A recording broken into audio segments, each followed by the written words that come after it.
não parar, não precipitar e não retroceder. Então dizer para esse cara, sabe quando nós vamos parar? Nunca. Nunca na sua porca vida. Né?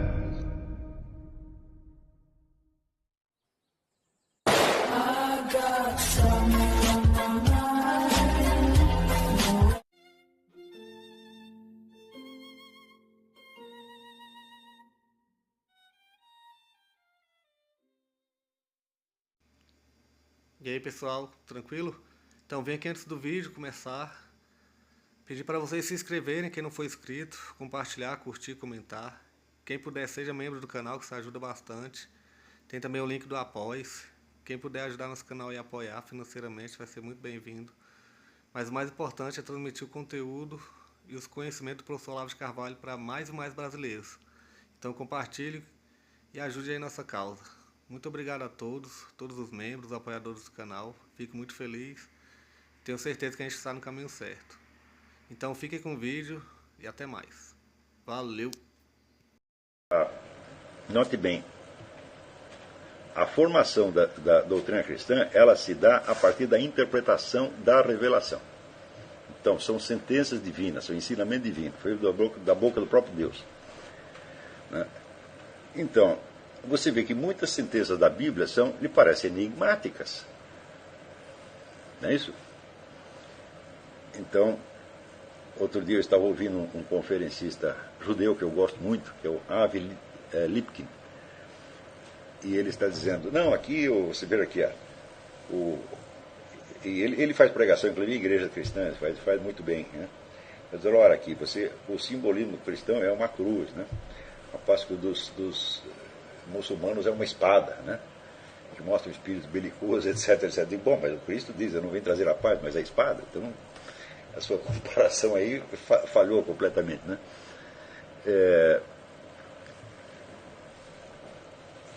Então, as sentenças divinas, tal como aparecem no Evangelho, no Antigo Testamento, às vezes são enigmáticas, difíceis de você compreender.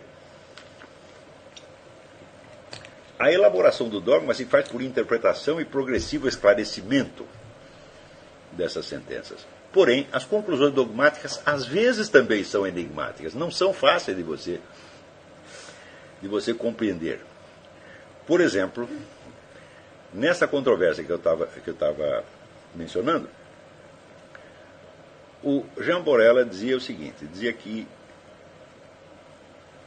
na modernidade, a partir de René Descartes, se perdeu de vista a estrutura tripartite do homem, como corpo, alma e espírito. Tá certo? Então se criou um dualismo de corpo e alma, ou coisa extensa e coisa pensante.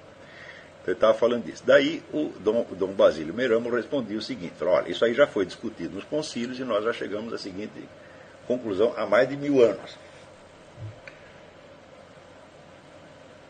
O que a igreja chama de alma não é o que os gregos chamavam de psique. Psique é apenas um princípio que anima os corpos. Né?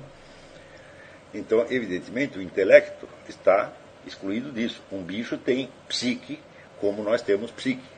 Mas a alma, no sentido cristão, é uma fusão indissolúvel da psique, ou seja, o princípio anímico, o princípio animante, e do intelecto, da capacidade cognitiva.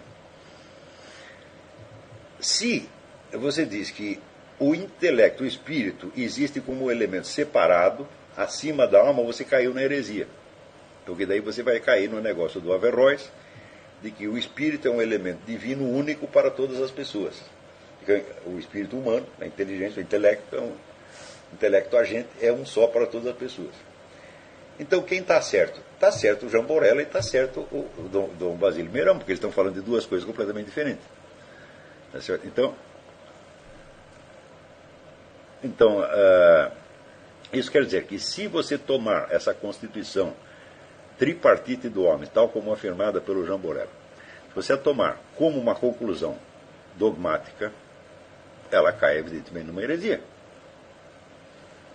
Como ela é etapa de uma investigação filosófica, que em última análise se orienta para chegar até o dogma da igreja, então ela não é herética de maneira alguma, porque ela é apenas parte de um raciocínio. Está entendendo? Então, em geral, essas confrontações, essas contestações dogmáticas de filosofias, elas pecam por isto. Tá certo? No Brasil, isto é uma das coisas mais comuns que tem. Né? O falecido professor Orlando Fedeli só fazia isso o tempo todo. Quer dizer, você está lá raciocinando, tentando encontrar um negócio, você fala, isso aí é gnóstico, etc. Então, quer dizer, é claro que é uma confusão de planos. Uma investigação filosófica é uma coisa, uma conclusão dogmática é outra, completamente diferente. A interpretação da conclusão dogmática, por sua vez, pode suscitar inúmeras controvérsias teológicas, né, e filosóficas que não tem fim. Quer dizer, se o dogma bastasse para... Porque tem famoso adágio católico, né? Roma locuta causa finita. Quer dizer, se Roma pronunciou a sua sentença, acabou a discussão. Falou, não acabou nada. Porque a interpretação do dogma, por sua vez, dá muitas controvérsias. Tá certo? Então, não há como evitar a controvérsia. E, curiosamente, durante a maior parte da história da igreja se entendeu isso perfeitamente. Quer dizer, que a controvérsia era não só aceita, mas ela era até estimulada por ser, vamos dizer, a atividade essencial para a formação e a compreensão do próprio dogma. A partir de um certo momento, que justamente na modernidade, depois o Concílio de Trento, etc., a coisa se tem essa ideia ingênua de que se foi proclamado um dogma, todo mundo entendeu o dogma no dia seguinte. E é obrigado a segui-lo. Falo, não, você é obrigado a segui-lo em última instância. Então logo você tem a compreensão adequada da coisa. Tá certo? Sem contar o fato de que uma única sentença dogmática, né, a compreensão dela se modifica no tempo. Quer dizer, uma vez que ela seja proclamada, não para de nascer gente, né? Só porque se proclamou um dogma aqui, acabou, não vai nascer mais ninguém.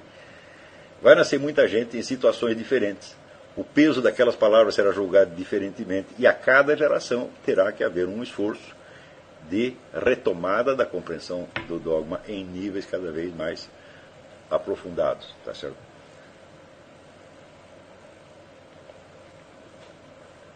Então, eu digo isso porque muitas pessoas às vezes se preocupam, vamos dizer, com a ortodoxia daquilo que estão dizendo.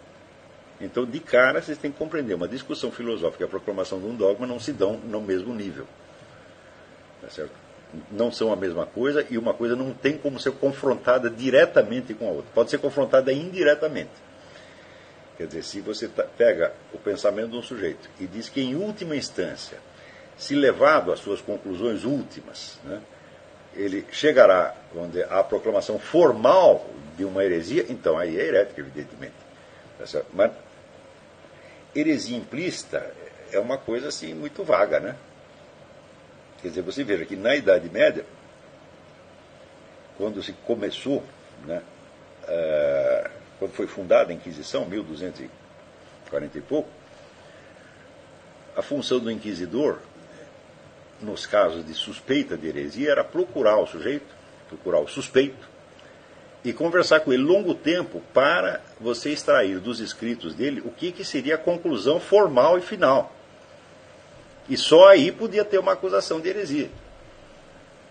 Quer dizer, se o indivíduo provasse que a discussão, tal como ele estava procedendo, não tinha uma intenção herética, acabou a acusação de heresia.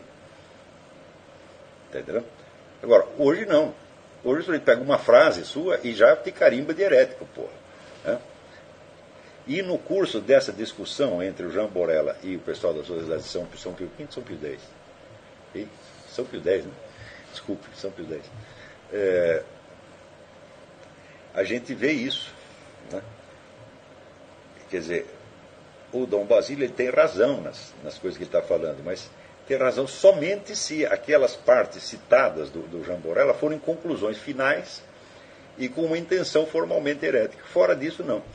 Agora, para você ver a ironia. Passados uns anos, o Dom Basílio é expulso da Sociedade de São Pio X. Né? Então, você veja, este é o pessoal conservador da igreja. Né? Quer dizer, um chamando o outro de herético e o outro expulsando o cara da organização, esse, por sua vez, descendo o cacete retroativamente na organização. Eu digo, que belo exemplo, quer dizer, vocês com essa baita confusão, né, como é que vocês podem ser, vamos dizer, como é que vocês representam a mãe e mestra, né? Mater et magistra. Que mãe é essa? Cada hora fala uma coisa diferente, tá entendendo? Ele fica lá, né, aos tapas com ela mesma. Tá. Então essa é uma situação deplorável, na qual o desejo que as pessoas têm de se apegar a uma autoridade eclesiástica, nesse momento, é extremamente destrutivo, porque você não sabe exatamente onde está essa autoridade. Tá certo? Então, nós temos que fazer o melhor que nós pudermos, investigarmos a verdade e rezarmos pelo guiamento do Espírito Santo. E não e desista desta coisa de que você vai ver uma autoridade eclesiástica e Roma locuta, causa finita, vai resolver todos os problemas. Não vai. Por exemplo, eu leio muitas coisas do irmão Michael Diamond, né, que acusa todos os últimos papas de heresia. Né? Eu digo, bom, muito bem. Então ele pega ali uma sentença de João Paulo II, Paulo VI, etc. E diz isso aqui é heresia. Né? Eu digo, bom, depende da interpretação que você dê à frase. Você pode interpretar aqui num sentido herético, mas pode interpretar num outro sentido. Então, precisaria reinserir esta sentença no conjunto da obra, dos pronunciamentos do sujeito, e ver se no final a coisa converge para um sentido formalmente herético. Isto daria um trabalho de uma vida. Está entendendo? Muitas vezes a gente vê, parece que sim, o homem disse tal coisa, parece herético. Eu digo, bom, mas nenhuma frase pode ser herética em si, na medida em que ela é, vamos dizer, uma etapa de uma investigação. Tá entendendo? Quer dizer, agora, se você lê todos os escritos teológicos, filosóficos, políticos, etc., etc., como se fossem escritos dogmáticos, isso é, como se cada frase fosse uma proclamação final da verdade, ditada diretamente por Deus, bom, então aí você facilmente você cai na heresia, porque a heresia consiste justamente em falar em nome de Deus alguma coisa que Deus não disse, ou o contrário do que ele disse. Se você está falando apenas em seu próprio nome, tá certo? Está apenas investigando a verdade, fala, bom, então não tem como você cair na heresia. Cair na heresia é proclamar como doutrina católica um treco que não é doutrina católica, que é contrário à Igreja Católica. Se você não é isso que você está fazendo, você está apenas investigando a coisa tal como pode, tá certo? Então, muitas coisas podem ter aparência de heréticas e não são. E isso se aplica, inclusive, a estes extensos escritos dos últimos papas que são examinados pelo irmão Diamond e outras pessoas do campo conservador. Nós estamos numa época de uma confusão mental fora do comum. Acho que nunca existiu isso na humanidade, onde cada palavra pode dar margem a controvérsias sem fim. Tá certo? E nós não estamos aí, tá certo, para condenar as pessoas ao inferno, tá certo? E muito menos, vamos dizer, para atiçar essa fogueira. O nosso objetivo, o meu objetivo pessoal, que eu gostaria que fosse o objetivo dos meus alunos, é chegar ao ponto de máxima claridade que nós possamos. Tá certo? O nosso objetivo é ajudar e não atrapalhar. Tá certo? Nós não somos como o Chacrinha, quer dizer, eu não vim para explicar, eu vim para confundir. Tá certo? Então, poderia ser o lema de praticamente todos esses filósofos que nós estamos escrevendo. Aliás, hoje em dia o establishment acadêmico gosta de ter uma atração mórbida precisamente por esses camaradas que são enormemente confusos e que estão aí para confundir. Nietzsche é o primeiro deles. Né?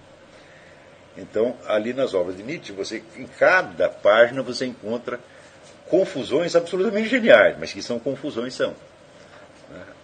A mais característica delas, que é uma coisa que até hoje ninguém percebeu, mas ninguém. Eu não vi, pelo menos, pode ser que alguém tenha percebido, mas eu não li isso em parte alguma. Nietzsche diz que Sócrates inaugurou a tradição racionalista, ou seja, a ideia de que o universo pode ser totalmente explicado pela razão, mas ao mesmo tempo ele condena o dualismo de Sócrates, ou seja, o abismo que ele cava entre o mundo das aparências sensíveis e o mundo das formas eternas. Eu digo, ora, peraí, ou você acusa o sujeito de uma coisa ou acusa da outra. Você veja que Nietzsche ele recusa e joga no lixo toda a tradição filosófica ocidental, porque ele acredita que todos são discípulos de Sócrates, né? E Sócrates, para ele, é o demônio em pessoa. Certo? Por quê? Porque criou esta ilusão do racionalismo. Mas, ao mesmo tempo, como disse, ele acusa Sócrates de criar um abismo entre a razão e a vida. Eu digo, peraí. Se Sócrates reconhece que tem uma parte inferior, que é confusa e inabarcável, então ele não acredita que tudo pode ser explicado racionalmente. Né? Ele diz apenas que esta parte de baixo nada significa em si mesmo e que nós devemos voltar os nossos olhos para o mundo das formas eternas, onde aí sim, tá certo? É o reino da razão. Então não tem como você colocar Sócrates como um precursor do cientificismo racionalista que vai explicar tudo, tá certo? E ao mesmo tempo acusá-lo de dualismo. E o Nietzsche faz as duas coisas na mesma linha. E ele não percebe que ele está fazendo isso. Que está acusando o sujeito de duas coisas contraditórias. Tá certo? Isso é a mesma coisa que você acusar o sujeito de ter matado a mulher e acusar ele de tê-la abandonado há 20 anos e nunca mais ter se encontrado com ela. Fala, peraí, você tem que escolher, porque para matar a mulher ele tinha que estar ali, perto dela. Entendeu? Se ele nunca mais foi lá, então a formação filosófica de Nietzsche é extremamente deficiente. Quer dizer, ainda que o camarada tivesse uma genialidade extraordinária, os estudos dele eram insuficientes e às vezes ele não prestava atenção direito nas coisas. Né? Tinha aquelas sacações e passava dentro sem o menor espírito crítico. Os filósofos acadêmicos depois tentaram projetar em cima de Nietzsche todos os rigores e a organização do pensamento acadêmico, ao ponto de Martin Heidegger, por exemplo, inventa todo um Nietzsche à sua própria imagem e semelhança. Então, isso só para vocês verem o nível de confusão que existe. Agora, pior que as confusões é a confusão não reconhecida.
Chegamos a mais um final de uma aula, de um vídeo. Espero que tenham gostado. Quem não se inscreveu ainda, se inscreva, compartilhe, comente. Ajude o nosso canal, apoie, seja membro. E ajude o nosso canal a chegar a cada dia a mais brasileiros que precisam muito do conhecimento do professor Olavo de Carvalho. Então é isso aí, fique com Deus, até o próximo. Valeu! Então é isso aí, pessoal. Que é o nosso canal. Que são alguns livros que eu já li. A maioria foi doação, mas alguns eu adquiri, professor Olavo de Carvalho. Alguns livros se perderam aí que eu emprestei. Professor Alexandre Costa. A Bíblia Sagrada. 10 lições sobre Karl Marx. Indico a não ler esse livro, que é muito ruim mesmo. Alguns pensadores aqui que realmente, como o professor Olavo de Carvalho disse, não são pensadores. Valeu, tamo junto aí. Apoie nosso canal, seja membro.